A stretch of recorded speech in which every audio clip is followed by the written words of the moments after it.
All right. Jesse, this guy says this is an interesting comparison, and he wants to know what's behind the difference. So Jesse Lee Peterson, this crazy, nutty commentator, right, says, and he said it in an interview with me, I think, if you don't love everybody, you don't love anybody. Ayn Rand says, if you are asked to love everybody, you love no one. Of course, Ayn Rand is right. Jesse is wrong, as he is on pretty much everything. But this is the essence of first altruism, which is what Jesse's view is, right? It's the idea that everybody is what matters. They matter, right? And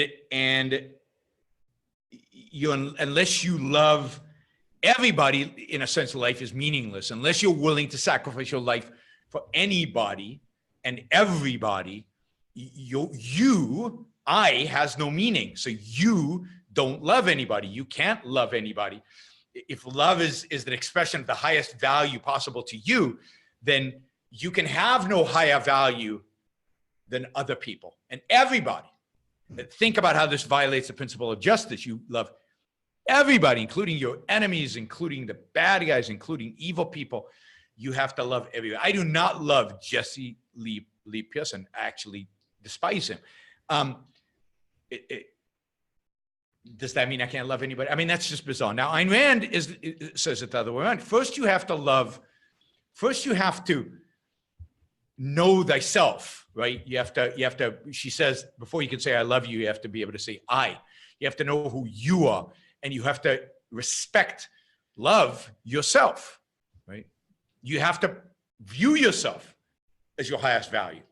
Only then can you project that onto other people, that love. I mean, the most important thing is love is a response to values.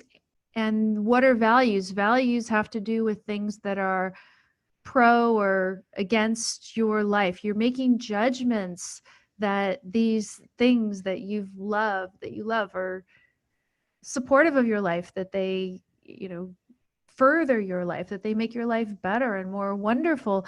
And, unless this Jesse Lee Peterson thinks that every human being that out there is somehow making your life better, but that's not at all what he says. I'm sure, he knows that there's Hitlers and everybody else, right? But it's not even that, right? Because he's saying that loving everybody is a precondition to love anybody, right? You can't love one other individual unless you love all of humanity. For him, love has nothing to do with values, right? What does he think about human beings? Do human beings have free will and the ability to choose to be evil and destructive or not? I mean, it'd be stupid if, you look out at some of the horrible things that have happened in the last several days around destruction of churches and killing of hundreds of people and think, okay, there's not evil in the world. But it's, in a sense, it's deeper than that, right? It's that it really is this sense of what matters is the collective. And unless you recognize that the collective is what matters, your values don't matter, right? So it's complete inversion of your entire value system. It's not saying value what contributes to your own life. It's saying a precondition of valuing anything is the recognition of the supremacy of the group, the collective, the mass of humanity. It's altruism. And then if you ask him why, what does he say? I don't know, because they were all made in the image of God. I don't know. I don't know what he would say.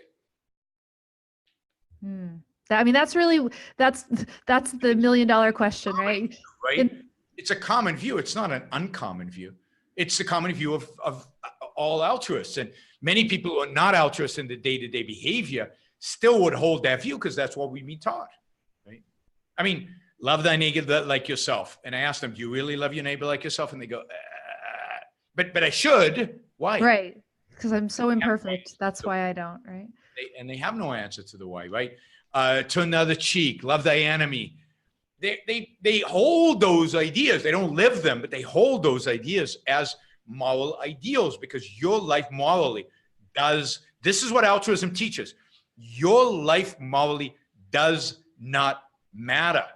So your values do not matter. Again, nobody lives that because you can't live it, but they hold as an ideal, and that taints their life. And it certainly shapes the way they vote politically, and it shapes the guilt that they feel, and it shapes their inability to be happy in their lives because they can't pursue their values, because their values, they know deep down that their values are wrong. They're living a contradiction. Altruism forces you into the contradiction because you can't live a purely altruistic life. You would die. And cannot man have self-esteem if he loves his fellow man? What's wrong with loving your fellow man? Christ, every important moral leader in man's history, has taught us that we should love one another. Why then is this kind of love in your mind immoral? It is immoral if it is a love placed above oneself. It is more than immoral, it's impossible. Because when you are asked to love everybody indiscriminately, that is to love people without any standard, to love them regardless of the fact of whether they have any value or virtue, you are asked to love nobody. But in a sense, in your book, you talk about love as if it were a business deal of some kind. Isn't the essence of love that it is above self-interest? Well, let me make it concrete for you. What would it mean to have love above self-interest?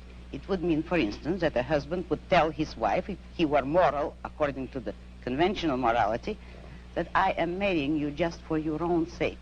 I have no personal interest in it, but I am so unselfish that I am marrying you only for your own good. Well, should husbands and wives would tally any up? woman like that?